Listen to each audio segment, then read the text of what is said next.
So, what are things that have changed in the school? Well, since we opened the school, the 8th grade wing has gotten one wing longer. The Connections wing is new. We have a new gymnasium, a new cafeteria. That's all been since the school recently opened. Is there anything that was super neat to you that once you came back, it was just weird?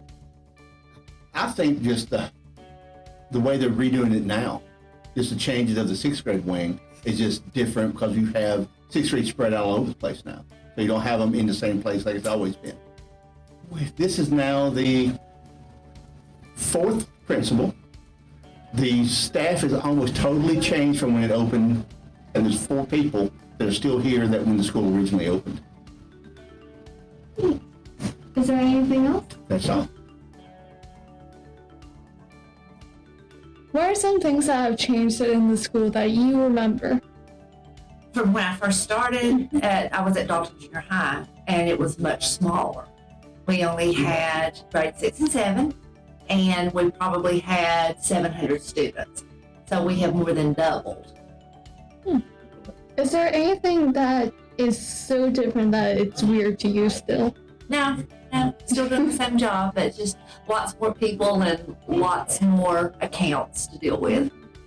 The opportunity that students has, there's a lot more classes offered.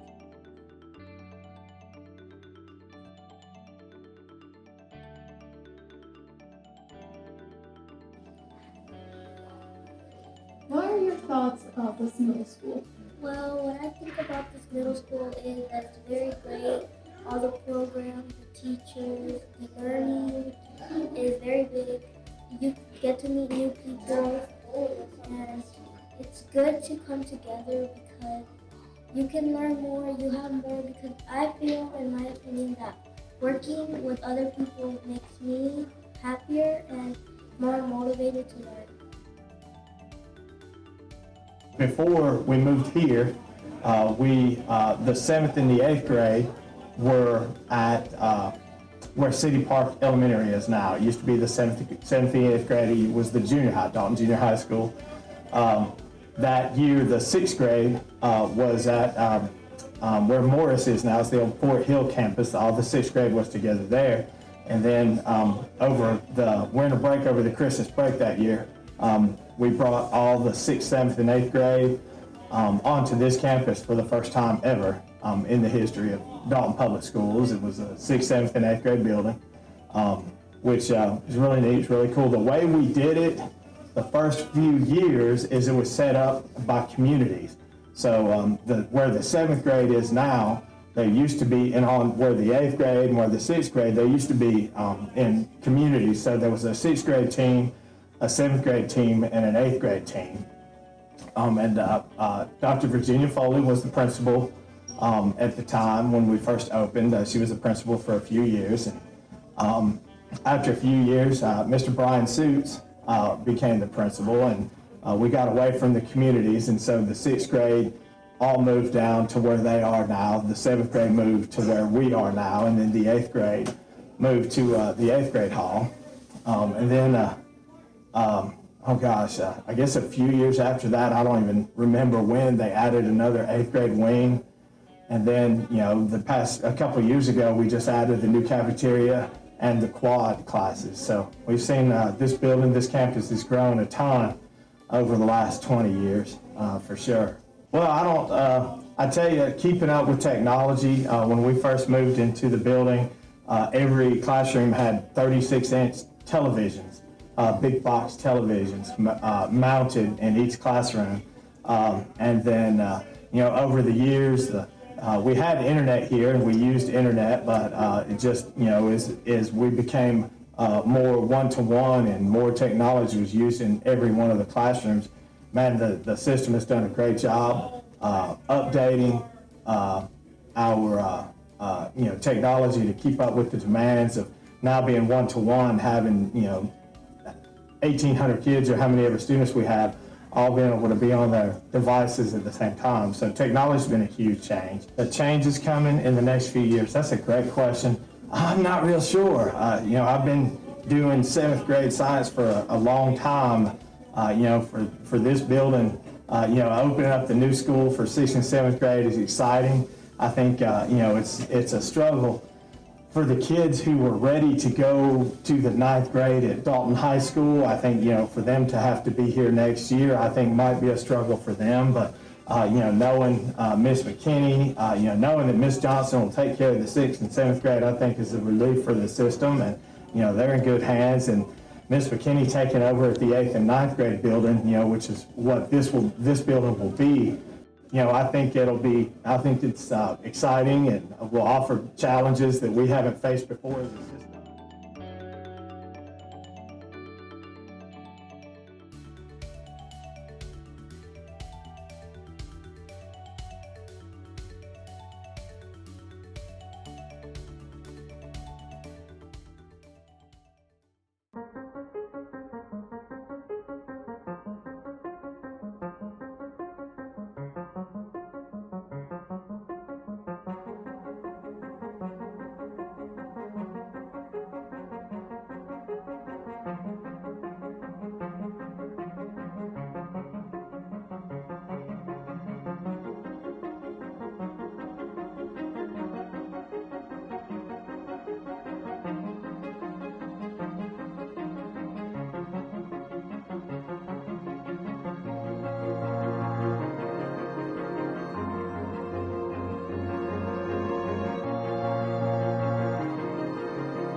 What's the biggest change in your life since the pandemic?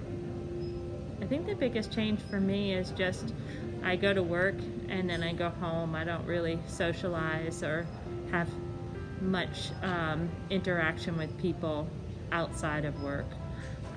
It's been a big change, but actually on reflection, my husband and I feel like it's been good because we cook more and spend more time with each other, and that's been a lot of fun.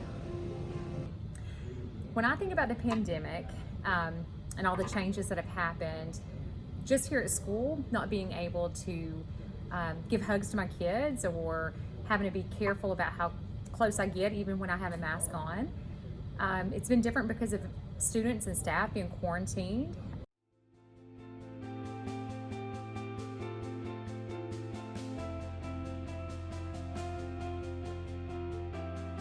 What is the biggest impact of 2020 been for you? I think the biggest impact has been like soccer. We're a very big family on soccer and it's very huge for us. But when we got quarantined, everything just stopped. All the practices, games, running, everything we did, it just stopped. And it was very, very frustrating because we wanted to keep playing, we wanted to keep going. It's something we love and we enjoy, and we couldn't play it anymore.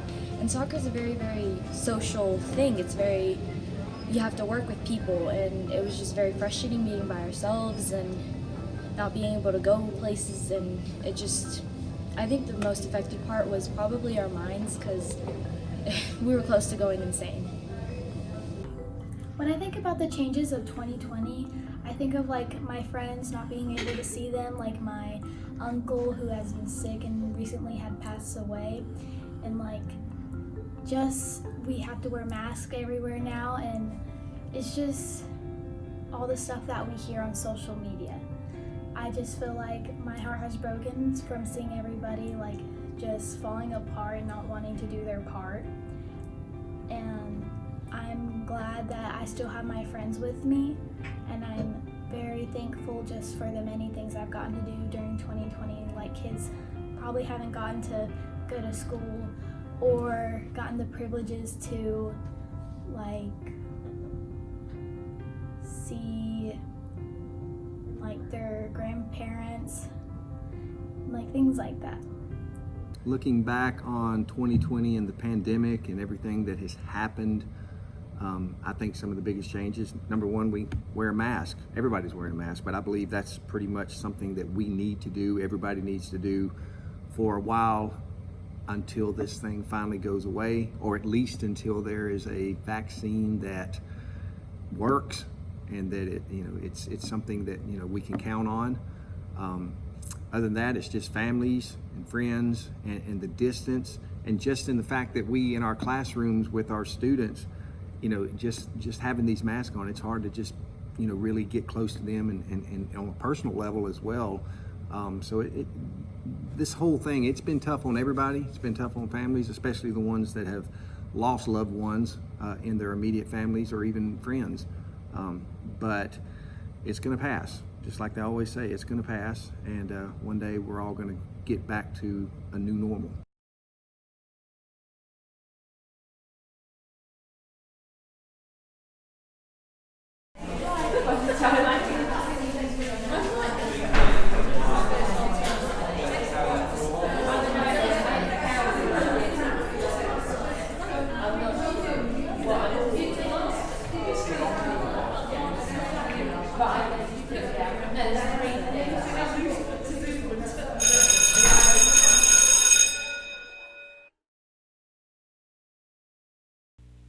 Life was simpler then. The impeachment trial of President Trump begins and sets the tone of what is to come. Meanwhile, in China, a brand new virus spreads and within a few short weeks brings much of the world to its knees. Basketball legend Kobe Bryant and his 13-year-old daughter are killed in a helicopter crash, and children begin wearing plastic bottles over their faces as makeshift shields, along with masks, as airports begin to slow.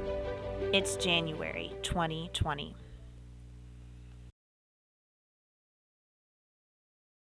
The first coronavirus death is reported on February 29th. Trump is acquitted, but this is election year and political wheels are turning.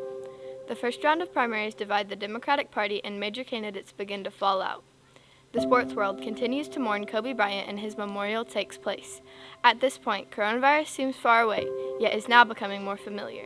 Fear begins to set in as numbers grow and move closer to the United States. It's February 2020.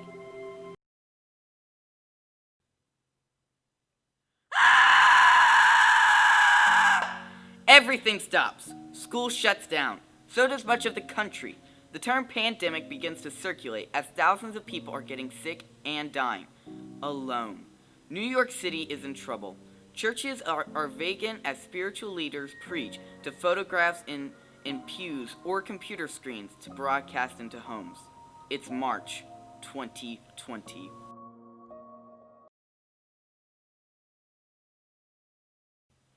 People and businesses are suffering from the virus and the lockdown alike, while protesters take to the streets. Masks become a familiar sight, yet states begin making their own decisions about requirement versus suggestion. 62,000 people have died from the virus nationally. Schools are maneuvering through digital learning and nothing seems real. It's April 2020.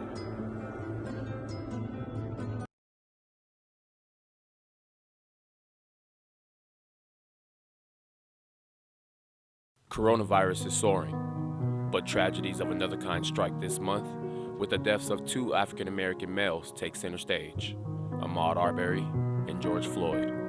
Streets that were empty the night before, filled with protests demanding that Black lives do matter, and that justice and reform must come. In the rest of the world, other countries tentatively try to reopen. Murder hornets are spotted in Washington state. It's May 2020.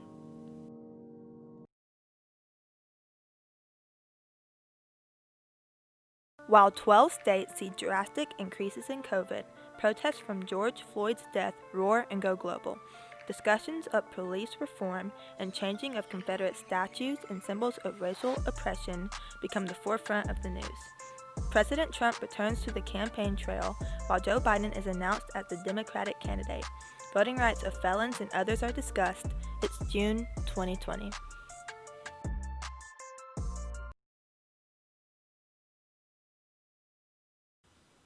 Nurses begin signing petitions for tougher regulations on mask wearing and gathering, and Georgia becomes a target of criticism as one of the states struggling the most with COVID-related illness and death. The Black Lives Matter begins to grow as protesters focus on the Washington Redskins, resulting in the NFL looking into a name change for the team. Violent protests continue in many major cities, while most school districts across the country are meeting regularly in attempts to figure out how the beginning of school might look during a global pandemic. It's July 2020.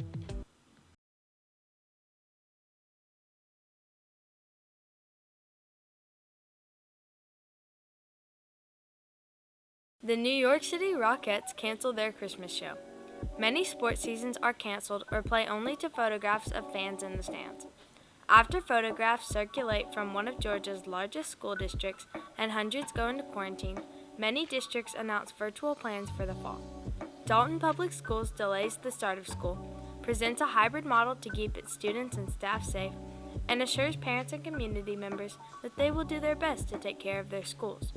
Meanwhile, former Vice President Joe Biden announces he has selected Senator Kamala Harris as his running mate for the upcoming election.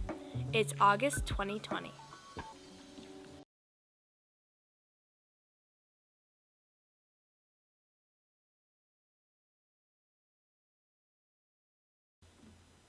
It's Hispanic Heritage Month, and coronavirus numbers in most areas are beginning to decline. Es el mes de la herencia hispana y los números del coronavirus comienzan a bajar en la mayoría de las áreas. September 6th marks the 100th night of protests. El 6 de septiembre marca 100 noches de protestas. Later in the month, Louisville declares a state of emergency ahead of the grand jury decision in the Breonna Taylor case. Y después, Louisville se declara en estado de emergencia después de la decisión del jurado en el caso de Breonna Taylor. Supreme Court Judge Ruth Bader Ginsburg passes away on September 18th. El juez de la Corte Suprema, Ruth Bader Ginsburg, fallece el 18 de septiembre. President Donald Trump makes known his plan to elect a new justice, Judge Coney Barrett.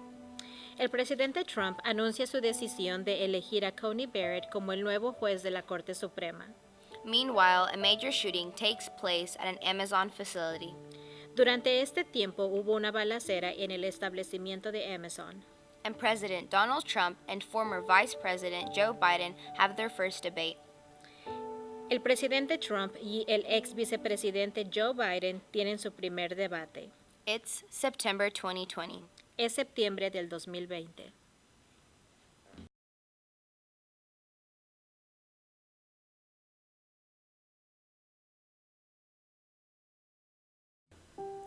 Testing for coronavirus is becoming more available, though other countries are seeing a rise in numbers.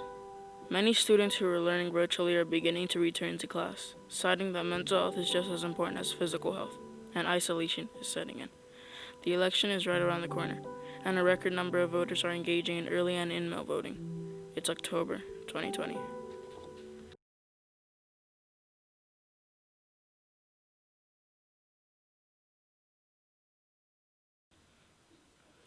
During the first week of November, the intense election between Trump and Biden begins, lasting over a week as many states are unable to declare a winner due to mail-in ballots. Following the turmoil, the United States selects Joe Biden as its incoming president, with its first female vice president, Kamala Harris. Furthermore, the Power Five receives its first female football kicker, Sarah Fuller, proudly representing Vanderbilt. Families make alternative Thanksgiving plans, reducing numbers at gatherings as coronavirus surges again. Yet they hold who they love tightly and value what is before them amidst all the loss. Christmas trees go up early and neighborhoods light up. It's November 2020.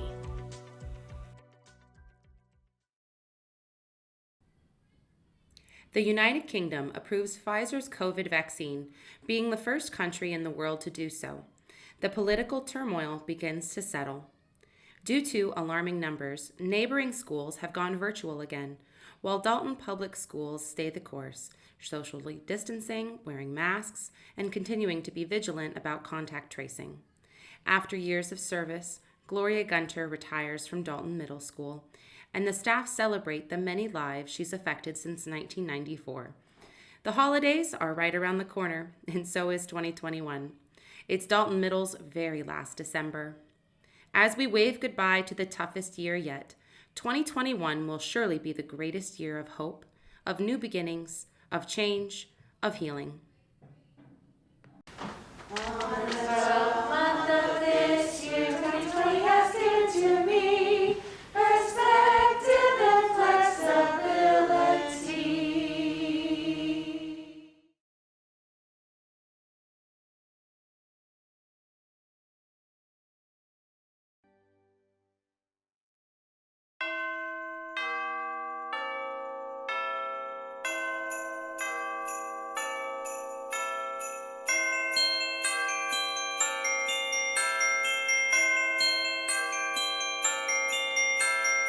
Thank you.